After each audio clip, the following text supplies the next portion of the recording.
Oke, halo semuanya. Assalamualaikum warahmatullahi wabarakatuh. Kembali lagi dengan kelompok 5, kelas A Pendidikan Matematika, semester 4, Universitas Bengkulu. Untuk kali ini kami dari kelompok 5 teori graf kelas A akan mengajak teman-teman untuk mengulik materi-materi di dalam teori graf. Sebelumnya kami sudah membuat video mengenai teori graf terlebih pada graf planar.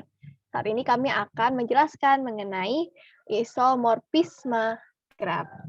Dan kelompok kami terdiri dari saya, moderator Wafi Aulia, A1C020019, lalu ada Lutfiah Dwi Gatara, A1C020055, ada Rahmat Hardiansyah, A1C020061, ada juga rekan saya Celi Mayasari, A1C020063, dan ada Hufadzoh Ilmiati, A1C020067.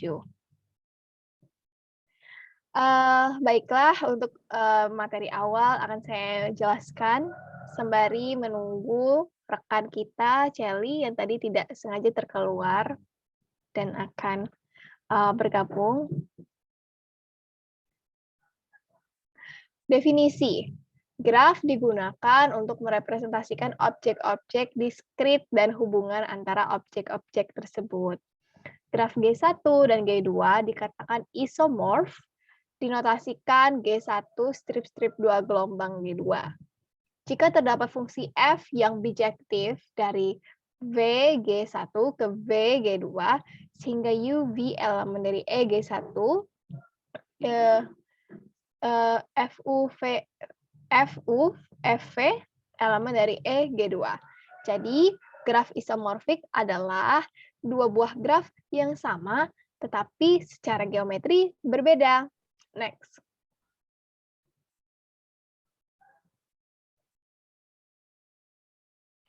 Syarat untuk dikatakan dua buah graf itu isomorfik adalah yang pertama. Dari definisi isomorfik sebelumnya, maka dapat disimpulkan dua buah graf isomorfik memenuhi ketiga syarat berikut. Pertama, mempunyai jumlah simpul yang sama. Yang kedua, mempunyai jumlah sisi yang sama. Yang ketiga, mempunyai jumlah simpul yang sama berderajat tertentu. Namun, ketiga syarat ini ternyata belum cukup menjamin keisomorfikan. Pemeriksaan secara visual masih tetap diperlukan. Contoh pada gambar di bawah ini memenuhi ketiga syarat, tetapi keduanya tidak isomorfik. Di gambar A, dapat kita lihat terdapat dua simpul anting-anting yang bertetangga dengan simpul D. Jadi, kalau teman-teman lihat, di simpul D itu dia ada yang ke E dan ke F. Gitu. Ada dua simpul anting-anting. Sedangkan di gambar B, hanya terdapat satu buah simpul anting-anting. Pada U ya, di U itu ada yang bertetangga yaitu dengan X. Hanya satu simpul anting-anting. Secara syarat dia memenuhi, punya jumlah simpul yang sama. Mari kita hitung. Di gambar A ada 6, di gambar B juga ada 6. Jadi jumlah simpulnya sama, tetapi secara geometri mereka berbeda. Kita lihat juga di gambarnya itu ada yang punya 2 simpul, ada yang punya 1 simpul gitu ya. Jumlah sisinya sama maksudnya, tapi mereka jumlah simpulnya berbeda. Ada yang punya 2 simpul di D, di B U-nya cuma 1 simpul. Jadi ini memenuhi ketiga syarat, tetapi dia tidak bisa dikatakan isomorfik. Materi selanjutnya akan dijelaskan oleh Lutfi. Kepada Lutfi disilahkan. Baik, di sini itu sudah ada contoh dari graf isomorfik dan tidak isomorfik. Nah, pada gambar A, yaitu G1, itu isomorfik dengan G2. Karena simpulnya itu sama, yaitu ada 1, 2, 3, 4. Lalu yang gambar B itu juga ada 4 simpul. Simpul A, B, C, D. Nah, terus jumlah sisinya itu juga sama. Ada 1, 2, 3, 4, 5, 6. Gambar B juga 1, 2, 3, 4, 5, 6. Nah, sedangkan pada gambar C, itu jumlah sisinya hanya ada 4. Jadi gambar C ini tidak isomorfik dengan kedua gambar, yaitu gambar A dan B. Nah, selain itu, kita lihat jumlah derajat pada gambar A dan gambar B. Di simpul 1, di titik 1, itu ada 1, 2, 3, berderajat 3. Lalu di titik 2 juga berderajat 3. Begitupun untuk titik 3 dan titik 4. Kita lihat kembali untuk gambar B. Di titik A itu berderajat 3. Di titik B juga berderajat 3. Begitu juga untuk C dan D. Jadi, dia memenuhi ketiga syarat yang telah dijelaskan sebelumnya. Nah, kita lihat lagi, apakah ketiga syarat ini sudah menjamin bahwa dia itu isomorfik? Nah, untuk melihatnya kita harus tahu apakah gambar A atau graf G1 itu berkoresponden dengan G2. Setelah dilihat, ternyata graf G1 itu berkoresponden dengan graf G2. Nah, di sini juga sudah ada contoh dua graf yang saling isomorfik.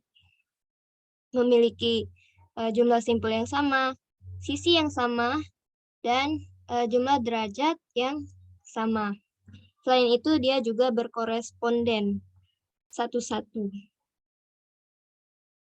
Di sini juga terdapat 3 graf yang saling isomorfik.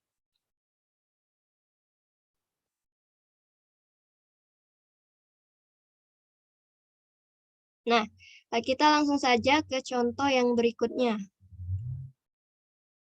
Nah, di sini itu sudah ada gambar graf 1 dan graf 2. Apakah graf berikut isomorfik? Kita hitung terlebih dahulu jumlah simpul. Pada graf 1, jumlah simpulnya itu ada 8. 1, 2, 3, 4, 5, 6, 7, 8. Lalu di graf 2 itu juga berjumlah 8 simpul. Dia memenuhi syarat yang pertama. Nah, lalu kita lihat untuk syarat kedua, yaitu jumlah sisi yang dimiliki. Jumlah sisi yang dimiliki pada graf 1 itu ada 1, 2, 3, 4, 5, 6, 7, 8, 9, 10. Ada 10. Sedangkan graf G2, graf 2 itu juga ada 1, 2, 3, 4, 5, 6, 7, 8, 9, 10. Jadi dia memenuhi syarat yang kedua. Nah, apakah graf 1 dan graf 2 ini itu berkoresponden satu-satu? Jawabannya tidak. Karena jika kita ambil titik D itu itu berkoresponden dengan S. Nah, karena dia titik D ini mempunyai derajat 3, terus titik S juga berderajat 3. Nah, dari sini lalu kita ambil titik yang A. A kan bertetangga dengan D. Nah, di sini A itu berkoresponden dengan titik P. Akan tetapi, jika pada graf 1 itu memiliki derajat 2, pada titik P di graf 2 itu derajatnya ada 3. Sehingga dia tidak berkoresponden. Jadi dapat disimpulkan bahwa kedua graf ini itu bukan isomorfik atau tidak isomorfik. Contoh yang selanjutnya itu ada gambar 1 dan gambar 2 seperti pada layar, di mana jumlah simpulnya itu sama, yaitu 1, 2, 3, 4, 5, 6, ada 6. Begitu juga untuk gambar 2, itu terdapat 6 simpul. Jumlah sisi yang dimiliki juga sama, ada 1, 2, 3, 4, 5, 6, 7, ada 7. Dan jika dilihat, gambar 1 dan gambar 2 itu berkoresponden satu-satu, di mana A berkoresponden dengan U. A itu memiliki derajat 2, begitu juga untuk U memiliki derajat 2. Dan B berkoresponden dengan Q. B itu memiliki derajat 3. Nah, di sini yang memiliki derajat 3 itu ada Q, lalu juga ada S. Kita ambil titik Q yang berkoresponden dengan B. Selanjutnya itu ada C, berkoresponden dengan R. Memiliki derajat 2, sama seperti titik C, dan dia bertetangga dengan B. Jadi R ini harus bertetangga dengan Q. Jika dilihat, memang benar bahwa R itu bertetangga dengan Q. Lalu D berkoresponden dengan S di sini. Nah, D tadi itu bertetangga dengan C. Jadi S juga harus bertetangga dengan R. Dan D memiliki derajat 3, begitu juga untuk S. Jadi D berkoresponden dengan S. Lalu E berkoresponden dengan R. E itu maaf, sebelumnya di sini bukan R ya, tapi E berkoresponden dengan P. Nah, di sini E itu memiliki derajat 2, sama seperti titik P, memiliki derajat 2, dan dia harus bertetangga dengan S. Lalu yang terakhir, F itu berkoresponden dengan T. Jadi dapat disimpulkan bahwa kedua graf ini itu adalah isomorfik. Nah, untuk contoh yang terakhir, di sini sudah ada dua graf yang isomorfik karena jumlah simpulnya itu sama, yaitu berjumlah 5. Di gambar yang pertama, jumlah itu ada simpul A, B, C, D, E. Begitupun untuk yang graf kedua, itu ada simpul V, W, X, Y, Z. Lalu jumlah sisinya juga sama, ada 1, 2, 3, 4, 5, 6. Begitu juga untuk yang graf kedua, ada 1, 2, 3, 4, 5, 6. Dan dia juga memiliki derajat yang sama, yaitu derajat 3, 2, 3, 3, dan 1. Nah, jika suatu graf dikatakan isomorfik, maka matriks ketetanggaannya dan kebersisiannya itu akan sama. Di sini dapat dilihat matriks dari graf yang pertama itu ada ABCDE. Kita tulis ABCDE, lalu di sini juga ABCDE. Nah, kita lihat untuk yang A dan B. A dan B itu bertetangga, jadi di sini ditulis 1. Lalu kita lihat untuk yang E dan B. E dan B di sini itu tidak bertetangga, maka kita tulis 0. Sehingga didapat matriks ini. Untuk yang graf kedua, itu ada WYX VZ. Nah, mengapa kita tulis WYX VZ bukan VWX YZ? Karena itu tadi, karena A itu berkoresponden dengan W, lalu B berkoresponden dengan Y, C dengan X, D dengan V, dan E dengan Z. Jadi kita tulis seperti ini. Nah, kita lihat untuk titik W dan Y. Titik W dan Y itu saling bertetangga, sehingga kita tulis 1 di sini. Untuk Z dan Y itu tidak bertetangga, sehingga ditulis 0.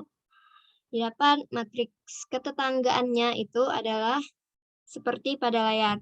Dan jika kita lihat, untuk matriks ketetanggaan pada graf yang pertama itu sama dengan matriks pada graf kedua.